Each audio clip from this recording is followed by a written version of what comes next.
So in this screencast, we're going to look at the increases in greenhouse gases and what the consequences of that are. All right, and this one's a little bit of a bummer, I guess.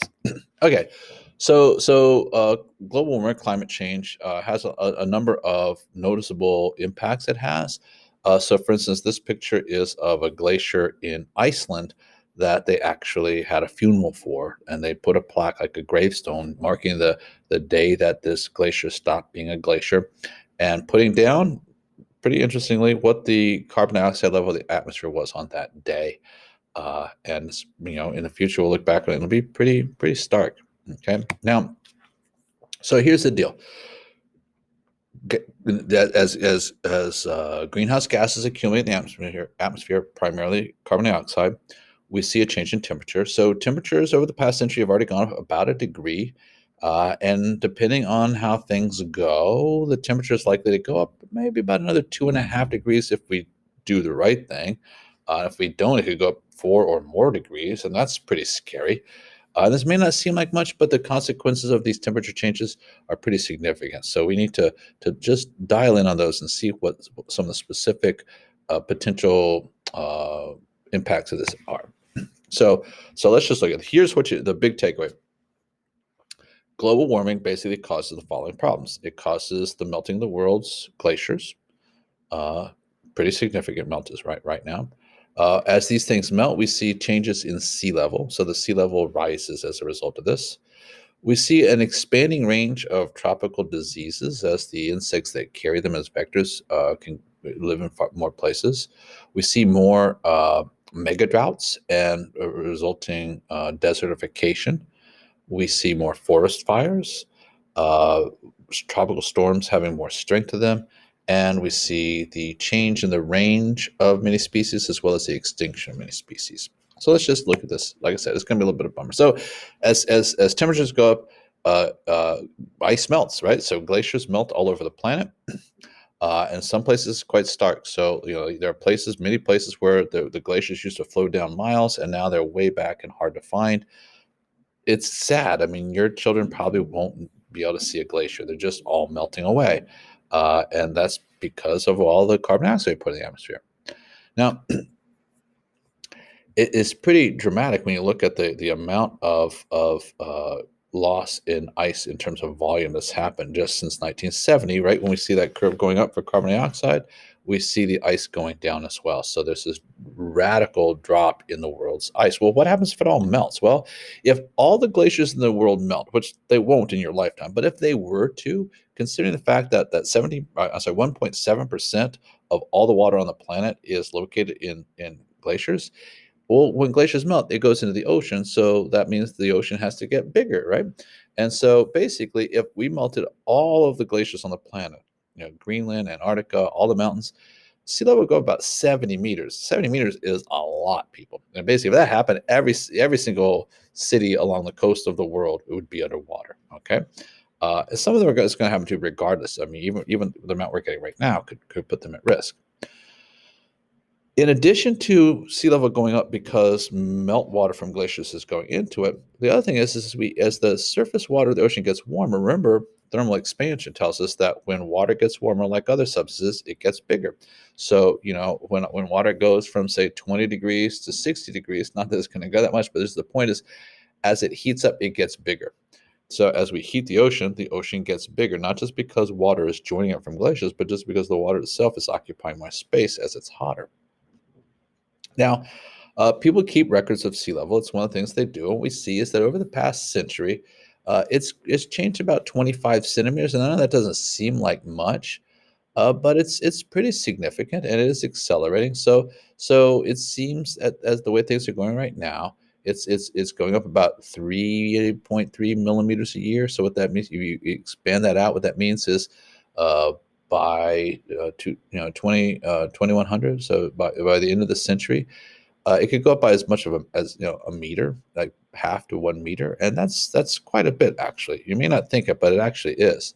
So what would be some of the consequences of that? Well, what would happen is countries like the Netherlands, the Maldives, they lose most of their land area.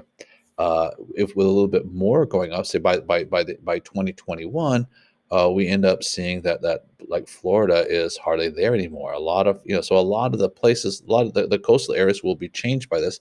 People often live in coastal areas, so that's going to have a big impact on humans, causing humans to have to migrate away from the oceans. 10% of the world's population lives in these coastal towns. So that means 10% of the world's population is going to get displaced. And this is a graph showing who's most affected by it. So basically, if we have a very large change versus the blue, the dark one, the light blue is a smaller change. Uh, but this is basically showing that China and India and Bangladesh, Vietnam, Indonesia, these are the ones that have the biggest impact from this in terms of the number of people involved. Now, keep in mind, the Maldives is like their whole country is gone, right? Netherlands, the whole country. There's just not that many people that make this graph. All right, let's talk about something else. As temperatures get warmer, that means that the tropical regions expand. It's not in terms of where the sunlight comes directly down at the equinox, but just in terms of the areas that have tropical climates. And as that happens, tropical diseases like malaria, Zika, dengue, things like that, they expand as well. So here's a map just showing just what's calculated, what was predicted for malaria. Right now in the United States, you don't think about malaria.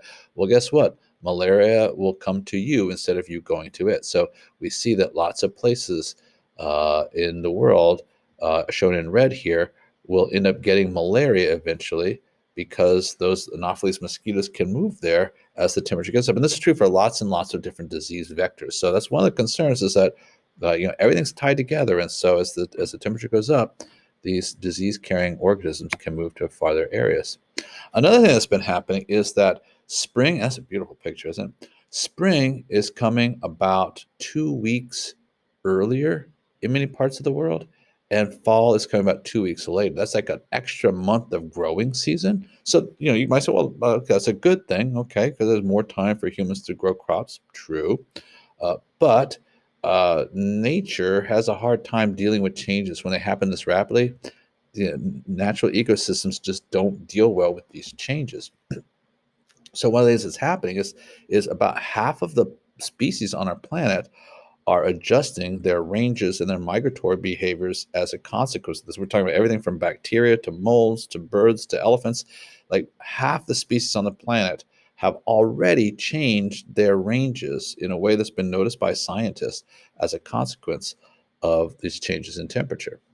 Now, another thing that can happen is what are called mega droughts. Now, mega droughts basically means that you have drought conditions. So we have below average, like basically take our historic averages for water, back going to, as far back as we can go with our records, and say, okay, prior to recent years, what was the base? And below a certain amount was the drought. And a mega drought is just when these drought conditions last year after year after year for over 20 years. Well, guess what? There's a lot of places in the world that have been experiencing what are called mega droughts, where they've had persistent droughts year in and year out for more than 2 decades. And so we find then is as these global temperatures go up, evaporation rates go up. So the soil dries out, and then what happens is that lets the land get hotter because water moderates temperature, but there's less moisture in the soil. And so these mega droughts tend to self-perpetuate themselves, and as the world gets hotter. And as the ground dries out, then desertification is an issue. So the land becomes infertile because it becomes desert. As it becomes desert, the topsoil blows away because there's no vegetation holding it down anymore. So there's soil loss as a consequence of that. I told you this was a bummer. Look at this one here. We're looking at part of like Africa. So like here's Kenya, and we see like it over the course of through 2005 to I forget when it was, but basically we see this big change in the amount of green that's present there as it dries out, and we get the expansion of deserts. And additionally, we get what happens is wood dries out, trees dry out, and then that means we get more forest fires. Of course, when you burn a forest fire, you're putting carbon dioxide in the atmosphere. Right? But forest fires become more common, and the intensity of them becomes more extreme as the wood, the fuel, gets drier and drier. And here's a graph that's pretty sobering. So basically, what we're looking at here is the frequency and intensity of forest fires. So what we see is they're happening as the fuel gets drier, okay, because of global warming, that we find that the forest fires are happening more frequently and they're happening with greater intensity. Another thing that happens is tropical storms.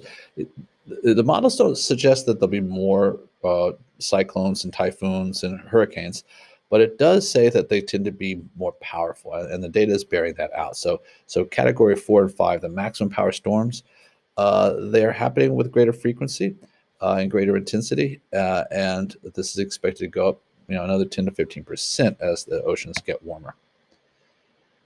So the problem is that animals don't adapt very well, or any species don't adapt very well. So when conditions change very rapidly, these organisms can't evolve to accommodate that. And so what happens is they go extinct. And extinction is a forever event, right? And so, like, for instance, polar bears hunt on sea ice. Well, that sea ice melts away. They hibernate in the wintertime when there's ice. They come out in the spring and it all melts away. I hate to tell you, I don't think there's any way of saving polar bears. They're going to live in zoos, but they're not going to live in the they're not going to live in the wild, because where they hunt isn't going to exist anymore. Coral reefs is another thing. We talked about coral bleaching before. So basically, as the temperature gets warm, the corals they tend to lose their symbiotic relationship with the algae that's in them, and then that often leads to the death of the coral. So when ocean temperatures get warm, corals tend to die.